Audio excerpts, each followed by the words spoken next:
Bismillahirrahmanirrahim. Assalamualaikum warahmatullahi wabarakatuh. Waalaikumsalam warahmatullahi wabarakatuh. Selamat pagi anak-anak. Pagi Ibu. Gimana kabarnya hari ini, sehat? Sehat. Alhamdulillah sehat ya. Nah, sebelum belajar tolong dirapikan dulu bangkunya biar kita belajarnya lebih enak ya. Kalau ada sampah boleh dibuang. Baik, Ayo Bu. dirapikan dulu. Siap. Udah. Bu. Nah, siapa KM-nya di sini? Nusa. Boleh Nusa disiapkan sambil berdoa ya.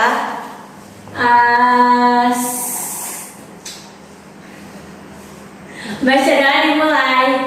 Bismillahirrahmanirrahim. Alhamdulillah. Sudah Ibu. Sudah, alhamdulillah. Sekarang Ibu absen dulu ya. Ada yang tidak hadir atau hadir semua? Hadir semua. Semua ya. Jadi Ibu nggak usah absen satu-satu karena hadir semua. Nah, sekarang kembali lagi sama Ibu di mata pelajaran biologi. Untuk saat ini kita akan membahas materi terkait sistem pernapasan pada manusia.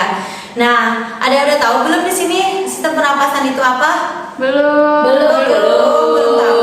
Oke, sekarang semuanya coba tarik nafas semuanya. Hembuskan. Nah, itu salah satu dari sistem pernapasan. Dan tahu definisi dari sistem pernapasan yang tadi telah dipraktekkan? Coba Bu. Iya, boleh Nusa. Proses menghirup oksigen yang mengeluarkan karbon dioksida. Iya, betul. Tepuk tangan buat Nusa. Sistem pernapasan adalah proses menghirup oksigen dan mengeluarkan karbon dioksida ya. Nah, selanjutnya ini. Nah, coba kalian pikirkan jika manusia tidak bernapas selama 1 menit. Sekarang mah jangan 1 menit, 10 detik aja coba. Coba kalian tahan napas selama 10 detik. Ibu hitung ya. 10, 9, 8, 7, 6, 5, 4, 3, 2, 1. Sok boleh. Gimana rasanya?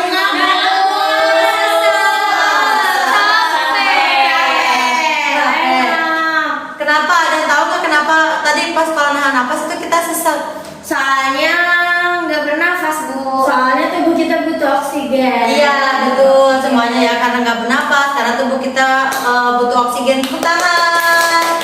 Ya, karena tubuh kita tidak menerima oksigen. Nah, sedangkan organ manusia itu terdiri atas sel. Nah di dalam sel itu kan ada proses yang untuk jadi Ibu jelasin dulu ya tentang sel ini karena terdiri dari sel. Nah, di dalam organ tubuh itu tersusun atas sel. Nah, sel itu apa sih Bu? Nah, nanti itu akan dibahas di kelas 12, tapi Ibu sekarang spoiler sedikit ya. Nah, jadi sel itu adalah unit struktural dan fungsional terkecil pada makhluk hidup. Nah, nanti di kelas 11 kalian akan dibahas tentang sel ini. Nah, jadi sel ini memerlukan oksigen untuk nanti menghasilkan energi dan untuk dapat tubuh kita bertahan hidup seperti itu. Nah, selanjutnya. Nah, di sini ada tahu nggak sih manfaat kita mempelajari sistem pernapasan? Kenapa sih ya? Boleh Nusa. Supaya kita memahami tubuh kita sendiri. Iya, betul. Bisa karena kita memahami tubuh kita sendiri. Jadi kayak bernapas kan sehari-hari kalian bernapas kan setiap hari, setiap detik, setiap menitnya. Nah, adapun di sini ada tujuan dari pembelajaran kita mengenai sistem pernapasan. Yang pertama adalah untuk dapat menganalisis struktur organ dan fungsi pada sistem pernapasan. Nah, yang kedua menguraikan mekanisme pernapasan. Yang ketiga mampu mendiagnosis gangguan pada sistem pernapasan. Dan yang keempat ini nanti kalian akan diajak untuk membuat poster mengenai pola hidup sehat dalam rangka menjaga kesehatan sistem pernapasan kita. Nah, selanjutnya ini yang sudah tadi dijelaskan. Yang pertama itu ada definisi pernapasan yang tadi telah disebutkan oleh Nusa. Jadi sistem pernapasan ini Ibu tegasin lagi ya, merupakan sistem yang berperan untuk mengatur pertukaran gas yang terjadi dalam tubuh makhluk hidup. Nah, jenis pernapasan ini ada jenis pernapasan dada dan pernapasan perut. Nah, di sini ada mau maju nggak satu orang? Nusa. Enggak Bu. Siapa? Ayo Bu. Ita, boleh Ita maju, boleh. Sini. Boleh Ita maju sini. Di mana? Di belah sana. Nah, coba Ita peragain dari pernapasan dada. Tarik napas sampai ke dada. Nah, hembuskan lagi. Nah.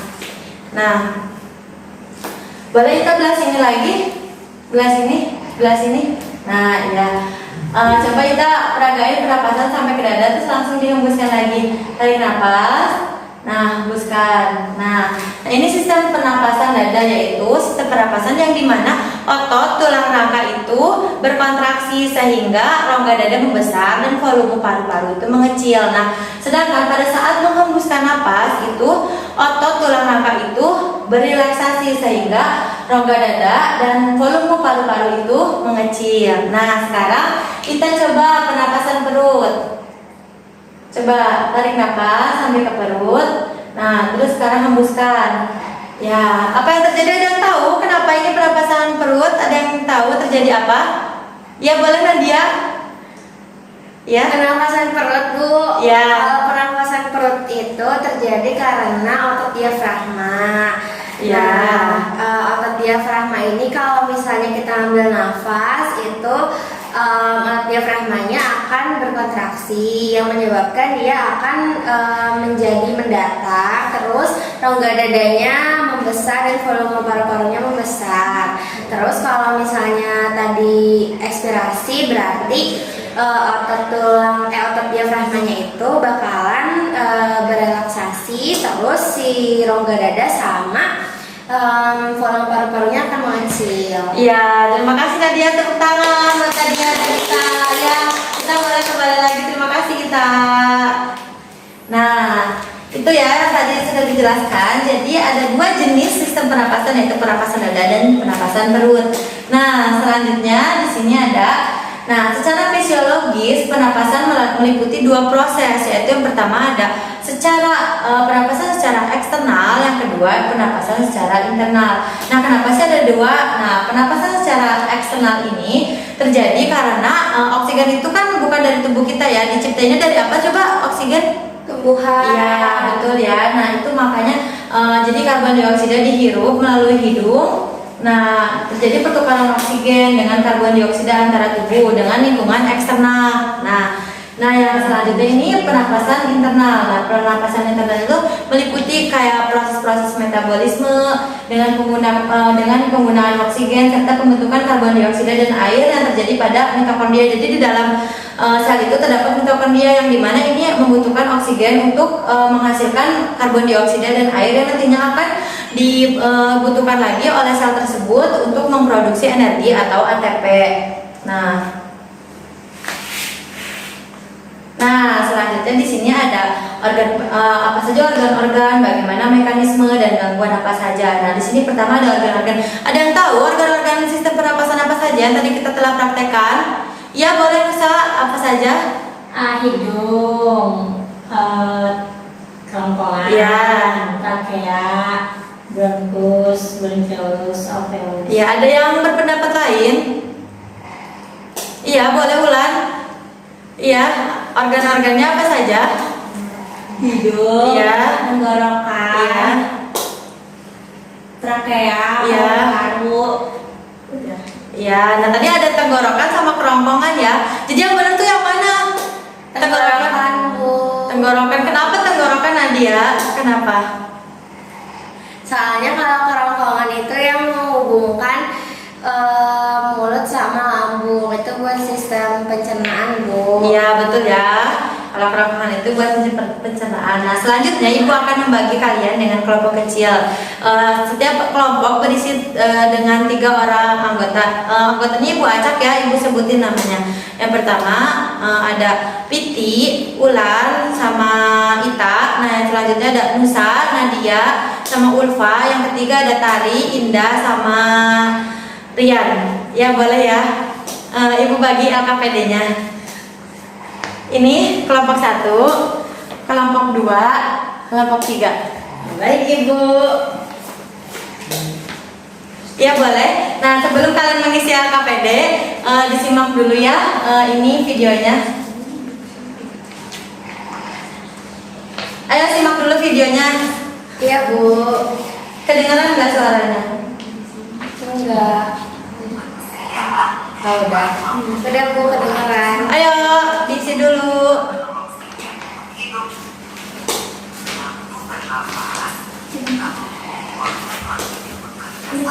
Ini Ibu izin bertanya, Ya. ini semuanya Bu, semua kelompok isi semuanya.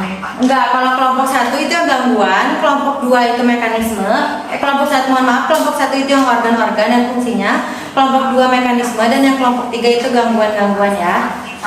Oke, Bu. Ayo disimak dulu videonya ya. Iya Bu. Bagus, Bu. Pada saya sih ada iya nggak ya? Coba itu apa? Ya, nanti kan presentasinya berwakilan.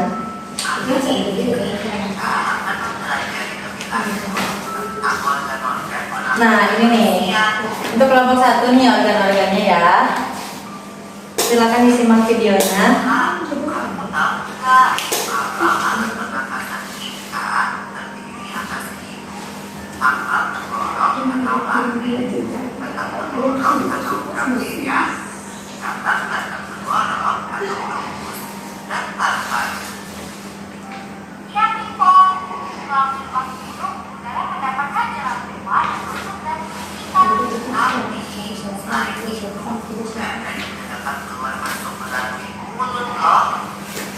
Namun, jika kita bernafas menggunakan hidung, akan lebih baik untuk karena terdapat butir dan rambut-rambut halus.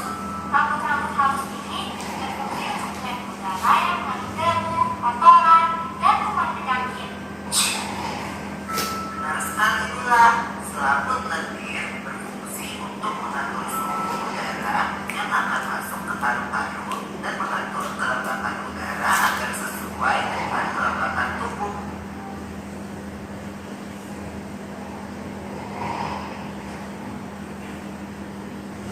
Udah ya, udah disimak videonya. Sekarang kalian berdiskusi tentang AKPD yang tadi Ibu bagikan.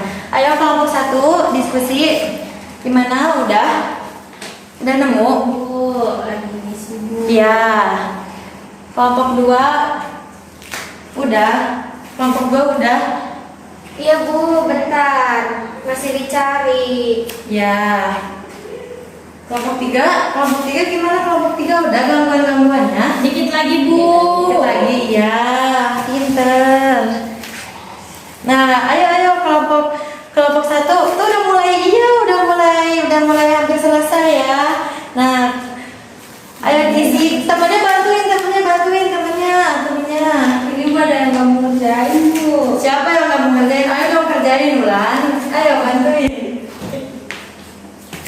Nah, ayo bantuin ya, kerjasama. Biar nanti nilainya bagus. Waktunya tinggal 2 menit lagi ya anak-anak. Oke, ya, sudah selesai, Bu, kelompok 3. Udah, boleh kelompok 3 maju duluan. Ayo kelompok 3. Ya, perwakilannya oleh Nusa ya. Berdiri, boleh duduk aja boleh. Sama. Jadi kelompok 3 ini akan mempresentasikan tentang gangguan-gangguan ya. Ayo gangguannya ada apa saja? Jadi perwakilan dari kelompok 3, gangguan yang pertama berdasarkan video tadi itu ada influenza. Nah, influenza ini merupakan gangguan sistem pernapasan disebabkan oleh virus orthomisovirus. Penyakit ini merupakan penyakit yang menular dan menyerang tenggorokan, hidung, serta paru-paru. Orang yang menderita infeksi flu dapat mengalami sakit kepala, demam, hidung terus kembat, dan lain-lain. Yang kedua ada bronkitis. Penyakit bronkitis merupakan peradangan pada saluran pernapasan yang membawa udara dari dan menuju paru-paru. Nah, penyebab dari bronkitis ini ada 2, bisa infeksi dan non-infeksi. Yang ketiga ada pneumonia. Pneumonia ini adalah peradangan paru-paru yang disebabkan oleh infeksi. Pneumonia ini bisa menimbulkan gejala yang ringan hingga berat. Beberapa gejala yang umum itu kayak batuk berdahak, demam, dan sesak napas. Yang keempat ada TBC atau tuberkulosis.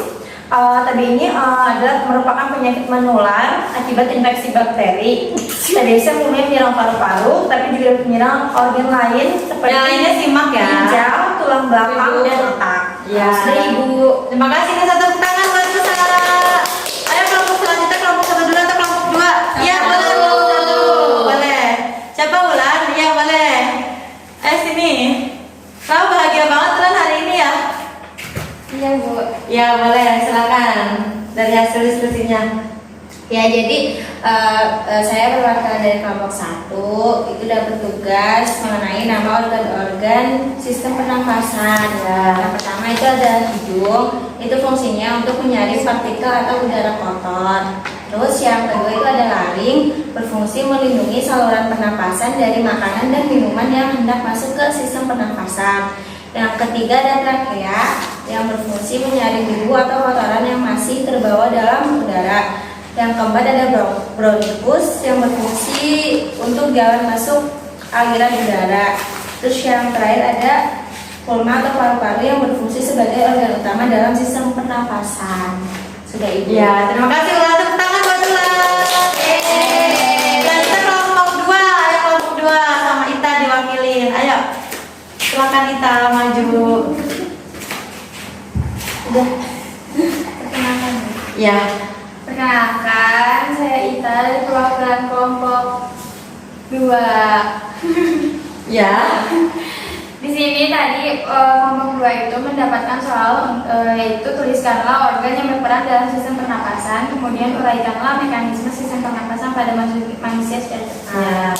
Nah, di sini ada organ-organ dalam pernapasan yaitu ada hidung, tenggorokan, laring, trakea, bronkus, paru-paru, bronkiolus, dan alveolus.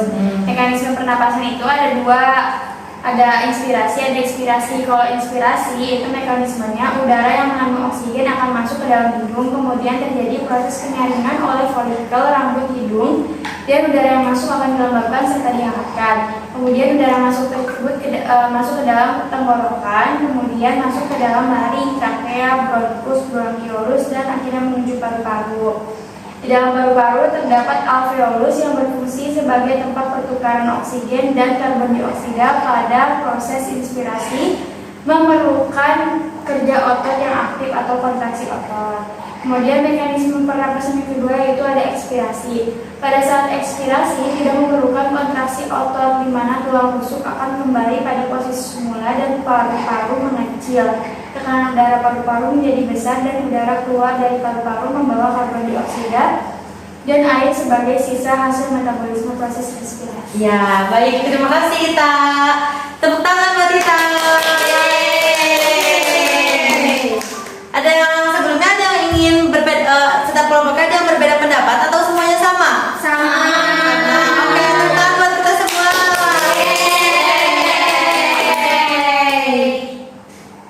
Alhamdulillahirrabbilalamin ya, materinya udah disampaikan. Sekarang ada yang mau bacain kesimpulan? Aku. Boleh Ita. Jadi kesimpulan yang dapat ditarik pada pertemuan kali ini yaitu bernapas merupakan proses menghirup oksigen dan mengeluarkan karbon dioksida. Adapun organ dalam sistem pernapasan antara lain yaitu hidung, laring, trakea, bronkus, dan paru-paru. Dalam satu siklus pernapasan terjadi satu kali menghirup udara atau inspirasi dan satu kali proses menghembuskan udara atau ekspirasi. Gangguan dalam sistem pernapasan antara lain TBC, influenza, dan bronkitis. Ya, tepuk tangan buat Tita. Materi kedua dapat ditarik pada pertemuan kita kali ini adalah jadi bernapas merupakan proses menghirup oksigen melalui hidung dan dikeluarkan dan mengeluarkan karbon dioksida. Nah, organ-organ pernapasan itu ada hidung, laring, trakea, bronkus, dan paru-paru. Nah, dalam satu siklus pernapasan terjadi satu kali menghirup udara dan satu kali proses menghembuskan udara. Jadi tadi yang telah dijelaskan juga gangguan-gangguannya itu ada TBC, influenza, dan bronkitis. Jadi sekarang untuk minggu depan Ibu akan memberi tugas kalian untuk membuat poster. Nah, tema posternya ini ada gangguan sistem pernapasan dan upaya menjaga sistem kesehatan pada sistem pernapasan. Nah, mungkin itu ya untuk evaluasinya nanti akan Ibu berikan di minggu depan sekalian kalian mengumpulkan poster. Nah, terima kasih. Mohon maaf apabila ada kesalahan. Sekian dari Ibu. Wabillahi taufiq wal hidayah. Wassalamualaikum warahmatullahi wabarakatuh. Waalaikumsalam warahmatullahi wabarakatuh.